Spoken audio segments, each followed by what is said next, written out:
Ada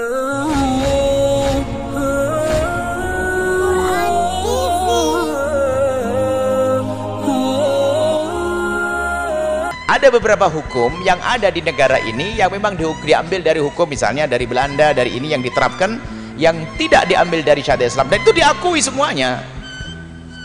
Maka bagaimana menjalankan hukum seperti ini? Maka jika menjalankan hukum-hukum yang bukan Islam ini, lalu dia meyakini bahwasanya hukum ini lebih bagus daripada hukum Islam, maka dia keluar dari iman, murtad.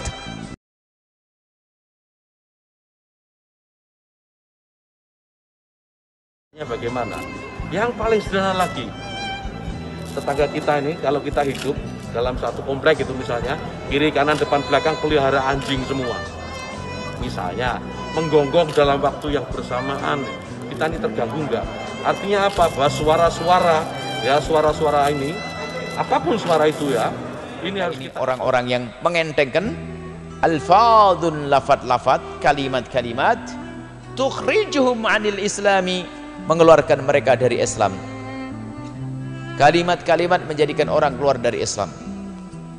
Misalnya ada undang-undang kita lebih bagus daripada syariat Islam, keluar dari iman. Undang-undang negara kita bukan undang-undang syariat Islam. Ada peraturan-peraturan, kalau zakat nggak bisa.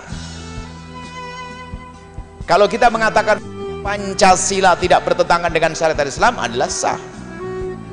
Pancasila tidak bertentangan dengan syariat Islam,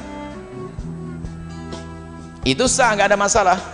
Karena undang-undang di negeri ada yang tidak Islami, lalu kita katakan undang-undang ini lebih bagus daripada syariat Islam, Anda keluar dari iman. Karena ada sebagian undang-undang yang tidak mengikuti syariat Islam. Dulu ulama membahas di sini. Faulaika humul dzalimun, faulaika humul fasiqun. Yang dikatakan kafir adalah dia yang menjalankan syariat selain syariat Islam, lalu dia berkata bahwasanya syariat ini lebih bagus daripada syariat Islam, maka kafirlah dia. Yang kedua, ada dua derajat fasik atau zalim, menjalankan syariat selain syariat Islam, tapi dia masih meyakini bahwa syariat Islam adalah syariat yang paling bagus. Cuman apa boleh buat, saya tidak bisa berbuat apa-apa karena saya pelaksana dan saya belum bisa membuat perubahan. Tapi dia tidak ingkar, tenang-tenang saja, fasik dia. Tapi kalau dia masih ingin berubah menjadi pejabat negara, menjadi presiden, ingin berubah, ingat, merubah ini adalah bukan, ingat, kami sampaikan kepada orang di luar Islam, di saat Anda berbicara tentang menegakkan syariat Islam, Anda jangan kebayang menegakkan syariat Islam ala orang-orang yang tidak ikut rambu-rambu Islam ekstrim, hukum kan? Justru yang dimaksud menerapkan syariat Islam itu justru menciptakan keindahan.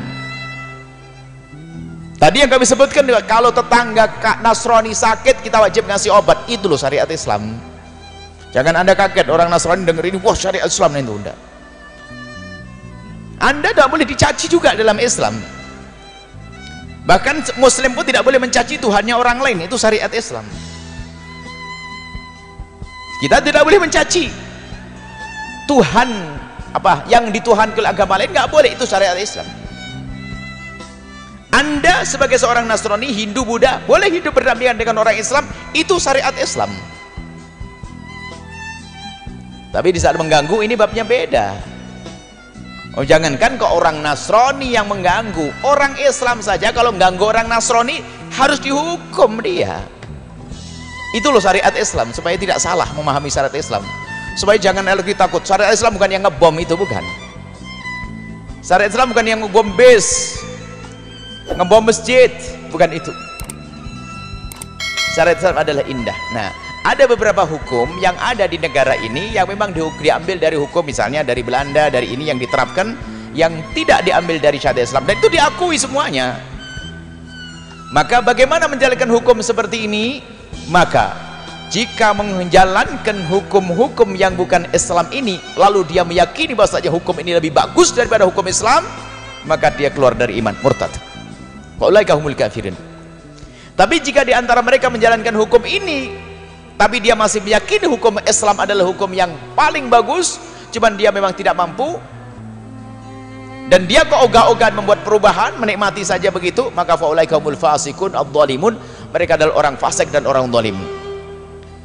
Tapi yang menjalankan itu tapi dengan pahit, sedih, aku akan menjabat 5 tahun nggak apa-apa, jadi gubernur atau jadi presiden, cuman aku ingin membuat perubahan, ingin aku kembalikan semuanya kepada syariat Nabi yang indah itu. Nggak apa-apa, jadi presiden sekali enggak apa-apa, yang penting selamanya di surga saya. Wah, membuat perubahan. Awal tahun masih menjalankan syariat yang belum islami, karena belum bisa langsung dirombak, harus persiapan, maka dia nggak dosa, karena dia mulai membuat perubahan. Maka jangan serta-merta mengatakan yang tidak menjalankan syariat Islam adalah taghut, neraka, kafir. Tidak seperti itu. Ada kapan orang dikatakan kafir? Kapan orang dikatakan keluar dari iman? Baik. Ada orang yang sering mengucapkan kalimat tanpa disadari mengeluarkan dirinya dari Islam. Mengeluarkan dirinya dari Islam tanpa disadari. Cuman kadang guyonan. Guyonan ngecek Nabi, ngecek Islam, ngecek malaikat, Masya Allah. Wala yarana dzalika wala yarana dzalika dzamban, tidak menganggap itu adalah dosa. Fadlan an kaunihi kufran, apalagi menganggap sebuah kekafiran. Ini rusak. Merendahkan syariat Islam. Merendahkan syariat Islam. Agama Nabi Muhammad menjadi mainan, nggak ada rasa hormat lagi, naudzubillah, keluar dari iman. Dan itu kadang tidak dasari. Makanya mohon maaf kalau anda guyon itu jangan berlebihan.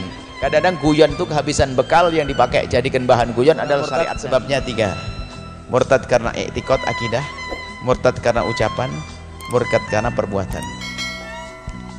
Disinggung yang pertama, murtad karena keyakinan, urusan di dalam hati, bukan lesan, enggak. Hati mengingkari keesaan Tuhan, hatinya mengingkari kuasa Tuhan, hatinya mengingkari kenabian Nabi Muhammad. Murtad dia. Insya Allah akan kita jelaskan pada pertemuan yang datang. Wallahu a'lam bissawab. Jangan lupa subscribe di Quran TV.